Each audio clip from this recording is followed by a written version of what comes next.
When Judge Dana Maxwell pulled into her courthouse parking lot that morning, her mind was on the stack of case files waiting on her desk. What she didn't expect, what no one would expect, was a police officer drawing his weapon and ordering her out of her own vehicle. No sirens, no explanation, just cold commands and a loaded gun inches from her face. The officer wasn't interested in who she was, what she represented, or the justice she upheld day in and day out. He didn't ask for ID. He didn't even flinch when she spoke. His eyes never left her skin. She wasn't wearing the same black robe she wore every day, the one that should have told anyone in law enforcement exactly who she was. But this wasn't about her robe, or her job, or her authority. It was about something she couldn't take off. And in that frozen moment, with her hands raised and her breath catching in her throat, the roles reversed. The judge became the accused. The courtroom, for once, wasn't the battleground. The parking lot was. And the most chilling part? What happened next didn't just shake her. It raised questions about someone on the force with a past no one wanted to talk about. A past that may have already cost more lives than anyone will admit. If you're new to this channel, don't forget to hit that subscribe button and let us know in the comments where you're watching from. We'd love to hear from viewers around the world. Because what happened in that parking lot wasn't random. And Judge Maxwell, she wasn't the first.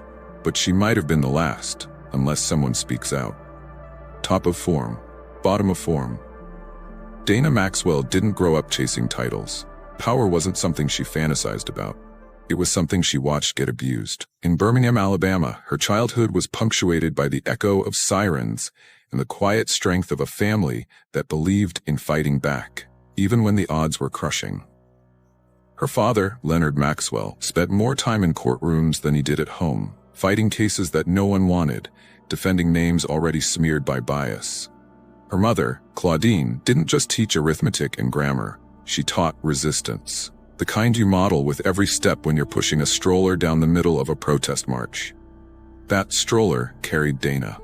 Dana's earliest memory wasn't a birthday party or a playground. It was watching her father walk out of court, tie loosened, brow furrowed, holding the hand of a client who had just been cleared of charges that never should have existed in the first place. She remembers looking up at that man's eyes. The relief, the pain behind it, that stayed with her. She learned early that justice wasn't something you waited for. It was something you demanded. In high school, while other kids worried about homecoming and prom, Dana was writing letters to the school board. When teachers brushed off racist remarks as jokes, she challenged them. When Aaliyah, her closest friend since kindergarten, was expelled after defending herself from a boy who called her every slur in the book, Dana didn't sit quietly. She collected statements, organized students, forced the principal to hold a hearing. It didn't change the outcome, but it changed her. The weight of watching fairness lose to fear pushed her forward with more determination than ever.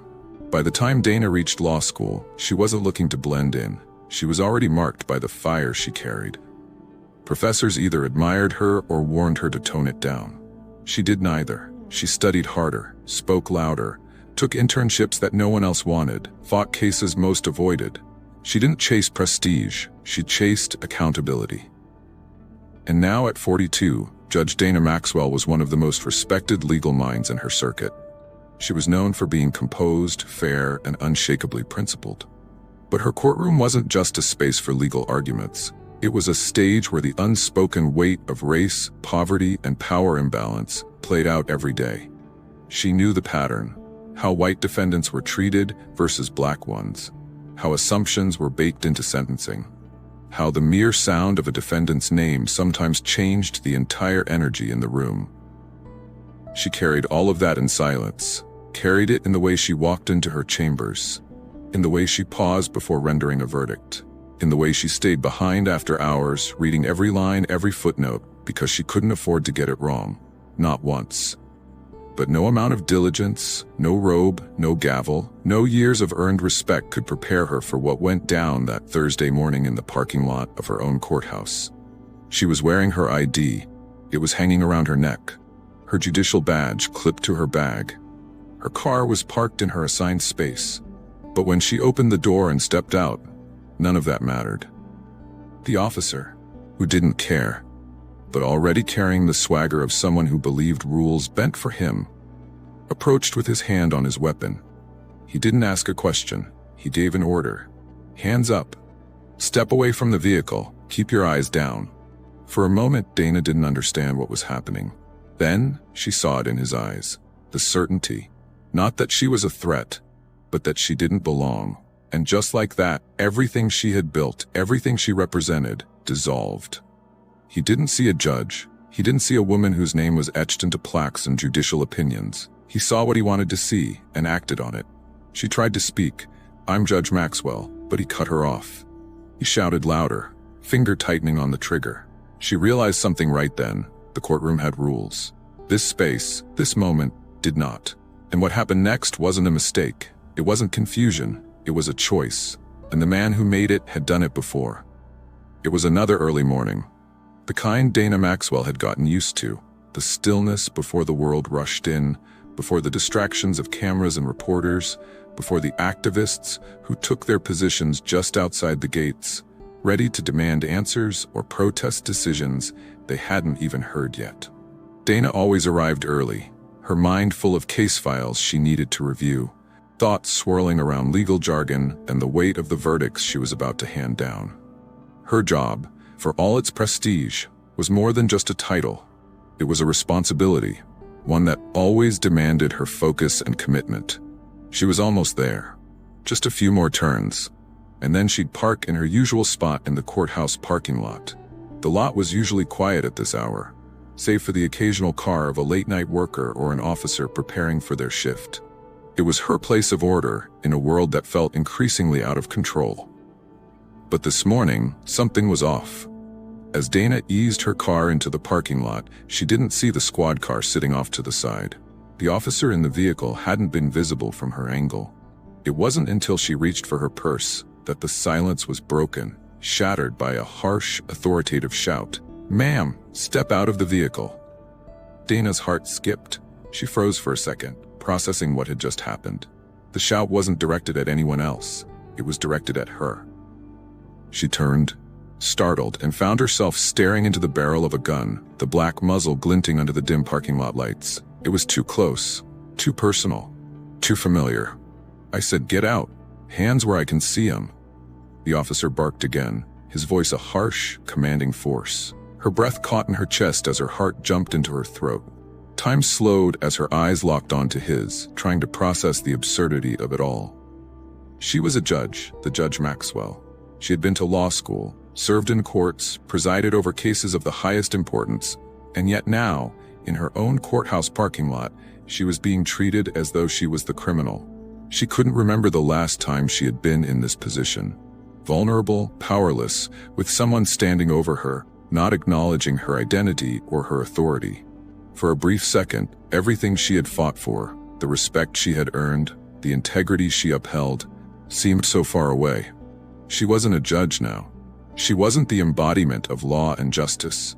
She was just a black woman, an easy target for a white officer with a gun who had no interest in the nuances of her life, only in his own assumptions about who she was and what she represented. Her hands shot up instinctively, palm out, visible. She spoke slowly, carefully, trying to de-escalate the situation. "I'm Judge Maxwell. I work here," she said, the words barely leaving her mouth before the officer's glare hardened, as if he hadn't even heard her. The gun didn't lower, his eyes didn't soften. "Out. Now," he ordered again. With her pulse racing, Dana stepped out of the car. Her movements were slow, deliberate, just like her father had taught her all those years ago when she was 16 and pulled over for the first time, and the officer had been just as unyielding. She had learned early that when you're black in this country, you never know what will happen when the lights flash behind you. She had learned to speak calmly, to keep her hands visible, to move slowly. She had learned to be the model citizen, even when that wasn't what she was being treated as. But this wasn't a routine traffic stop. This wasn't a yes officer situation. This was her courthouse, her place, her job. The officer didn't care. "Badge number 4176, Dana noted, grabbing her shoulder roughly as she stood upright, pulling her toward him. "What are you doing here, huh?" "Judge my ass," he spat. his words laced with disbelief, disdain, and something darker, something more personal. He didn't believe her. Not when she pointed to the ID badge clipped to her lapel, not when she explained that she was indeed Judge Maxwell, and that she worked in this very building. His grip tightened on her arm. He slammed her against the hood of the car with a force that knocked the air from her chest. She gasped, unable to catch her breath as pain shot through her ribs. His actions were aggressive, meant to assert power. His voice didn't waver, and his eyes didn't soften. The gun, though now lowered, was still in his hand, still a reminder of the violence he was willing to escalate to, simply because of his disbelief. And then, as if by some miracle, another officer appeared. His face was pale, and he was speaking quickly, urgently, whispering as though afraid someone would hear him. "That's the judge. That's the Judge Maxwell," he said, barely audibly. The officer's grip loosened, and the sudden shift in energy left Dana disoriented. He stepped back and said, "I thought she was breaking in. This isn't what it looks like." With a begrudging look on his face as he mumbled something that barely resembled an apology. But the damage was already done. Her arm ached where his hand had gripped her. Her pride, the pride that had taken years to build, was shattered, trampled underfoot in a moment of unchecked authority. She stood there for a moment, staring at the officer, as the realization settled in. The officer had no idea who she was, but he knew enough to assert power over her simply because of her race. And all of it? It had happened in front of witnesses. The courthouse staff. Other officer. Everyone had seen it unfold. They had witnessed her humiliation, her vulnerability. They had watched her, not as a judge, but as a black woman, a target, an easy one. Dana didn't speak. She didn't ask for an apology. She didn't demand an explanation. She just lifted her chin and walked toward the courthouse doors. Inside, it was as if nothing had happened. She took the bench, sat down with all the composure she could muster, and proceeded with her day. She ruled on 3 cases that morning, fair, just, and unflinching. Her decisions were precise, measured. She didn't falter. She didn't let the morning's events bleed into her work. She couldn't afford to. But inside, something was stirring. Her heart still pounded, her nerves still shaken, her pride still bruised. This wasn't just personal. This wasn't just about what had happened to her. It was bigger. It was systemic. It was everything she had fought against in the courts for years. She had seen it all before. The bias, the assumptions, the inequality. But this was different. She wasn't just a victim this time. She was a judge. And she wasn't about to let this slide. Not this time. She knew exactly what she had to do. 3 weeks passed, but the incident in the courthouse parking lot still lingered like smoke in Dana Maxwell's lungs. The bruises had faded from her arm, but the sting of humiliation and rage hadn't gone anywhere. She buried it under her robe, behind the firm, stoic gaze she wore daily on the bench. But it simmered quietly beneath her skin, fueling something she hadn't felt since law school. A burning need not just to interpret the law, but to correct the system that so often twisted it. Then came Monday morning. The docket was full, and the courtroom was packed. Nothing unusual. Dana sipped her black coffee, flipped through the first case file, and froze. Plaintiff, Carlos Martinez. Defendant, Officer John Whitaker. Case type civil. Allegation, use of excessive force resulting in bodily harm. Her heart stilled for a second, then kicked into motion. Faster now. Officer Whitaker? Badge number 4176. The same man who had pinned her against her car, pressed his weight into her arm, and treated her like a suspect in her own house of justice. He was being sued for assaulting a 16-year-old Latino kid. Irony wasn't just knocking, it had walked straight into her courtroom. She read the complaint. Carlos had allegedly been jaywalking, no weapon, no confrontation. But somehow, he ended up with a concussion, a fractured wrist, and a story that mirrored so many others. A police stop gone violent, with no accountability to follow. Whitaker's defense team, 2 gray-suited attorneys from a well-known firm with a history of defending law enforcement, immediately filed for her recusal. "Your Honor," one of them said, standing tall and smooth in his argument, "we believe your recent personal incident with our client may constitute a conflict of interest. We respectfully request that you step down from presiding over this case." The courtroom was silent. Dana didn't flinch. She didn't allow even the shadow of discomfort to cross her face. Instead, she issued a public statement that made the local news by noon. A judge does not step down because of discomfort. We step up when justice demands it. I will not let a personal slight rob this courtroom or this community of accountability. She made it clear, this wasn't a criminal trial. This was civil. She wasn't the jury. She was the referee of truth. Her duty was to ensure the law worked not just for the privileged or the powerful, but for everyone. The trial began the next morning. Carlos Martinez took the stand, his arms still in a brace, his voice shaky but determined. He described being thrown to the ground so hard his skull bounced against the pavement. "I didn't even see him coming," Carlos said. "One minute I was crossing the street. The next, I was face down. He didn't say anything. He just tackled me." The defense pressed him hard, suggesting non-compliance, disrespect, anything they could use to justify what happened. But Carlos remained consistent. "He never told me I was under arrest," he said quietly. "He never even asked me my name." Whitaker, sitting at the defense table in his crisp uniform, showed no emotion. Then came the footage. Officer John smirked. Dana ordered the body camera video to be submitted into evidence. The footage wasn't long, but it was brutal. Whitaker approached Carlos from behind, gave no warning, and took him down with a forceful slam that echoed through the courtroom speakers. Gasps, murmurs. The defense claimed reasonable suspicion. Dana had heard that phrase too many times before.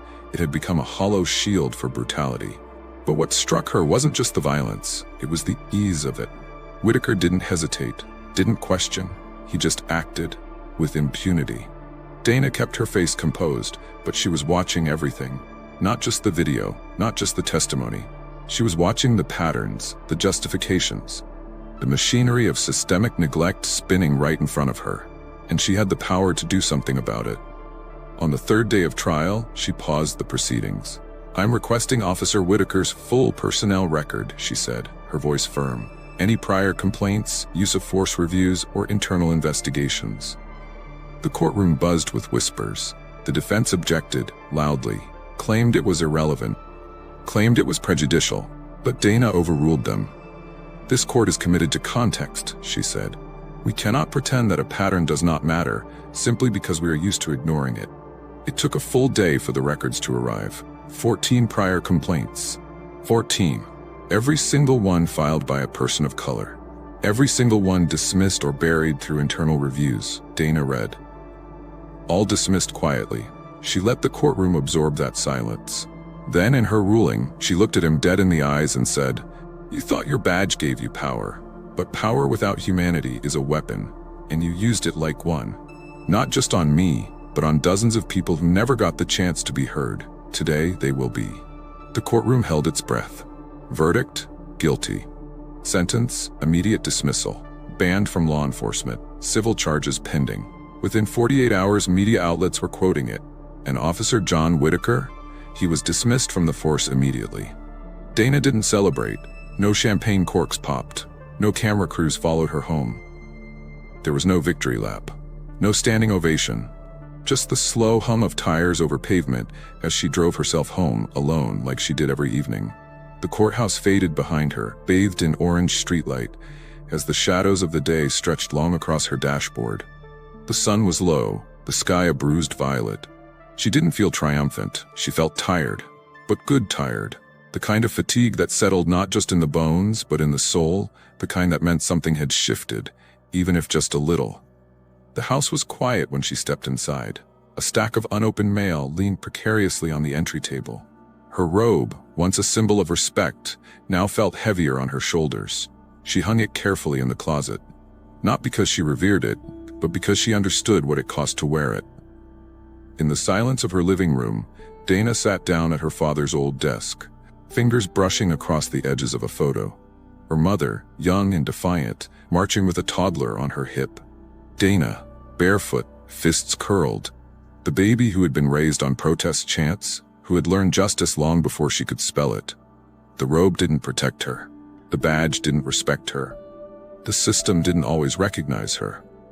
But none of that stopped her. In an interview with a local black-owned paper 2 weeks after the verdict, Dana was asked how she stayed composed, how she didn't recuse herself. How she didn't fold beneath the pressure of her own trauma, resurfacing in the body of a teenage boy. Her response was simple. Unflinching, the robe doesn't protect me. The law doesn't always see me, but I refuse to be invisible in the system I swore to uphold. It wasn't about vengeance. She had no interest in playing God behind a gavel. This was never about punishing one officer. This was about lifting a mirror, forcing the city to look at itself. Forcing America to reckon with the idea that justice, true justice, is not passive. It must be claimed, carved out, insisted upon. And that's what Echoes of Hope truly meant. Not the hashtag, not the media's narrative, but the quiet revolution of integrity, of refusing to shrink in the face of systemic violence. Because silence wasn't neutral. Silence was complicity. And Dana Maxwell had never been silent, not when Aaliyah was expelled. Not when she was slammed against her car by a white officer. And not when that same officer stood before her, cloaked in impunity, daring the court to let him walk away again. No, she spoke. In courtrooms, in opinions, in every space that had once tried to erase her presence. Her words echoed beyond the ruling. Law schools across the country incorporated her decision into their curriculum. High school debate teams quoted her ruling like scripture. Young black girls, those who saw themselves in Dana's calm power, wrote letters. Dozens, hundreds. One of them read, "I didn't know a black woman could be a judge until I saw you. Now I want to be one too." And still, Dana didn't claim victory, because she knew the truth. Systemic change doesn't come with a single verdict. It doesn't erupt in one explosive moment. It builds one action at a time, one act of resistance, one refusal to accept how things are. Dana didn't need a parade. She needed policies rewritten, she needed records unsealed, she needed more than 14 complaints sitting in locked drawers while officers like Whitaker carried on, untouched. So she didn't stop.